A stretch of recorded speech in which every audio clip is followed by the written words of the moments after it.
how's it going, everyone? I'm here to show you my branded Despia deck profile. This format is at a place right now where I don't feel like anything is particularly too strong. So I figured I'd just play something that I felt really comfortable with and something that I really enjoy. This is one of my favorite decks to play. I took this deck to 2 local events and I came in first on both of them. The first time I went 6-0 and the next I went 4-0. It's not the craziest thing, but they were still some really good matchups, and I had a lot of fun. I remember some of my matchups. They were up against Kashtira, Branded, Buster Blader, Gate Guardian, Labyrinth, Sprite, and Dogmatica Ritual. But with all that out of the way, let's just get right into the deck. So I played 3 Nib. I know sometimes people don't main deck it, but I think that's where it catches people off guard. I really want to try to keep combo decks under check, and it did come up against Cash for sure. Guy was trying to zone lock me and didn't pan out too well. Oh, and Trap Trick, that was one of the decks I went up against too. And he went for additional cards instead of just going straight into Rafflesia. 3 Ash, it doesn't hurt a lot of decks most of the time, but I still feel like it's mandatory.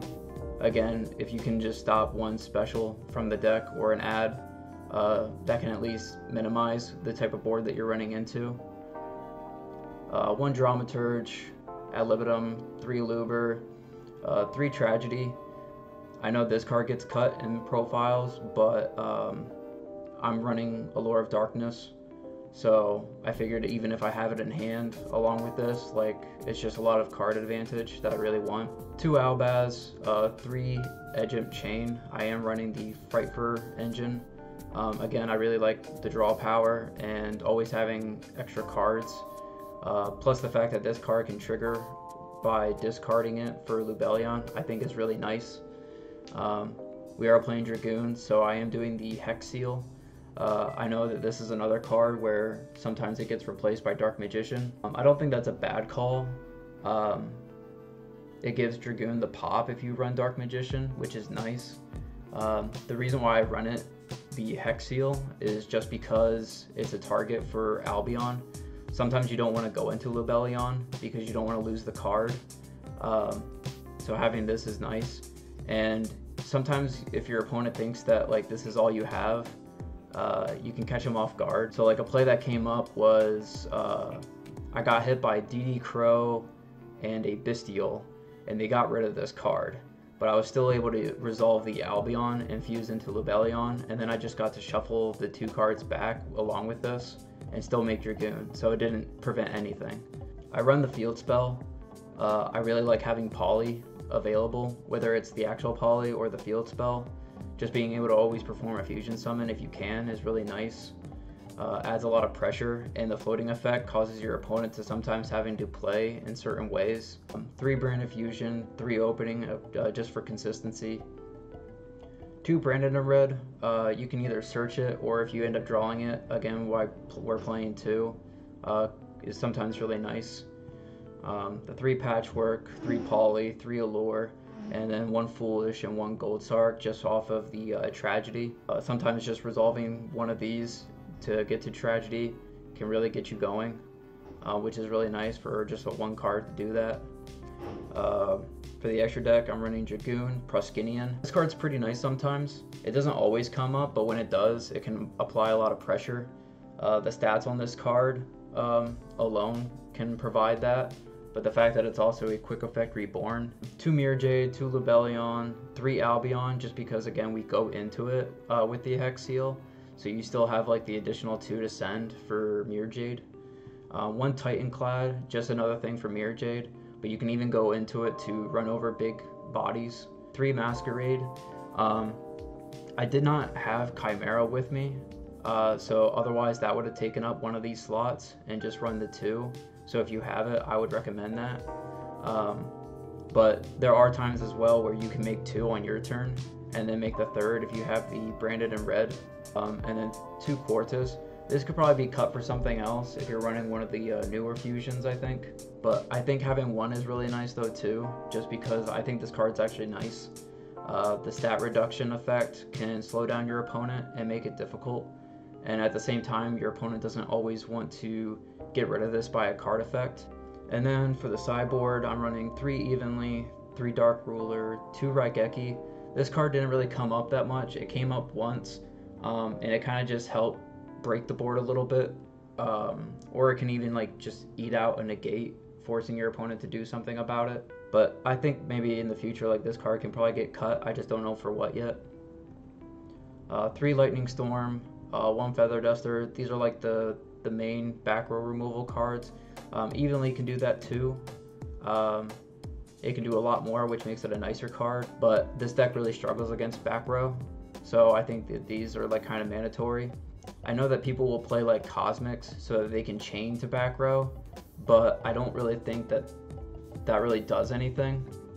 Just because if you're going up against a typical deck right now, which would be like Labyrinth, they're just going to chain the card anyways.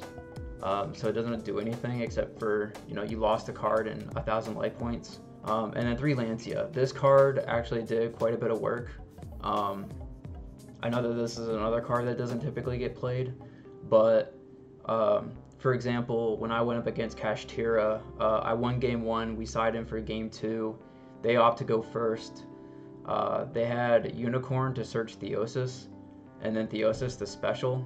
I tried to Ash, and then they tried to cross out Designator, and I just chained Lancia, so they pretty much like lost right away. They pretty much had like Unicorn, and I think they had like maybe 2 back row, and then that was it. This card also came up against the Gate Guardian deck. I saw that they were gaining the materials that they needed going turn 1, so I ended up activating this, and it pretty much stopped them from going into their fusions, which bought me some time for my turn. And then they had to deal with the pressure that I put on my board. But yeah, that's pretty much the deck profile. I hope you guys enjoyed it. If you like the deck profile, I hope you give it a try. I know it seems pretty simple, and like there's not really anything in terms of goo in this deck profile, but again, I'm just going for consistency. As long as I can do whatever I want to do on my turn, while also gaining a lot of cards in advantage. And I think because of having multiple cards in here, it makes it really easy to side against. I had one player that asked me how many cards I was running in my deck, and I told them I was playing 40. And they said, I don't know how you're fitting all those cards in your deck and still playing the way that you are. Like, Nib pretty much always stays unless I'm playing against a trap deck. Same for Ash. But the cards that I typically end up cutting is cards I don't want to have going second.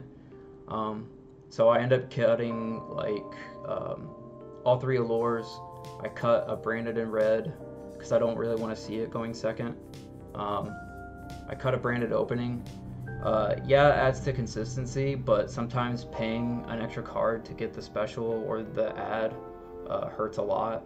And then sometimes I'll even cut the field spell. And having 3 Tragedy is good for that as well, because I can just cut this down to 1 and add in more board breaker cards as well.